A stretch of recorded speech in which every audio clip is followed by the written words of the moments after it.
पहला सुझाव है put all land and property records of India on blockchain. एक blockchain based land registry ledger बनाइए। पहले 10 मेजर राज्यों शहरों से शुरू करिए, महानगरों से और टियर 2 सिटीज से, जिस ब्लॉकचेन लेजर में हर रिकॉर्ड, हर सेल, हर म्यूटेशन, हर इनहेरिटेंस को एक डिजिटल रिकॉर्ड बुक में डाला जाएगा, जो एक ब्लॉकचेन लेजर होगा, जो टाइम स्टैम्प्ड होगा, टेम्पर प्रूफ होगा, 100% ट्रांसपेरेंट होगा और रियल टाइम प्रॉपर्टी ट्रैकिंग आप उससे कर सकेंगे, जिसके चलते इंस्टेंट टाइटल वेरिफिकेशन होगा। आज सर हमारा जो रियल एस्टेट का लैंड एंड प्रॉपर्टी रिकॉर्ड का जो बाजार है उसमें अटर कियोस है।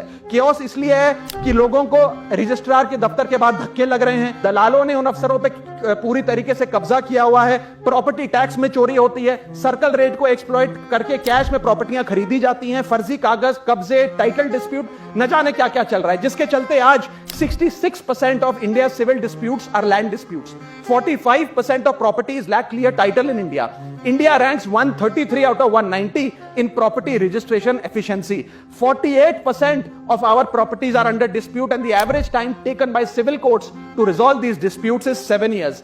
And 6.2 crore property documents are pending digitization. वो तहसीलदार के दफ्तर में पड़े या रजिस्ट्रार के दफ्तर में, उनका डिजिटाइजेशन अभी तक नहीं हुआ। इन सारी बीमारियों का एक ही दवा है, that is national blockchain registry, जिसके चलते प्रॉपर्टी डिस्प्यूट समाप्त होंगे, मिडिल क्लास की वेल्थ अनलॉक होगी क्योंकि वे और ब्याज पे पैसा ले पाएंगे, प्रॉपर्टी टैक्स की कंप्लायंस बढ़ेगी। इसी के साथ साथ सर दुनिया के कई देशों ने इसे लागू कर दिया है। स्वीडन में यह लागू है, जहां पर एक दिन में आप प्रॉपर्टी का ट्रांजैक्शन कंप्लीट कर सकते हैं, वहां डिस्प्यूट रेट 2% है।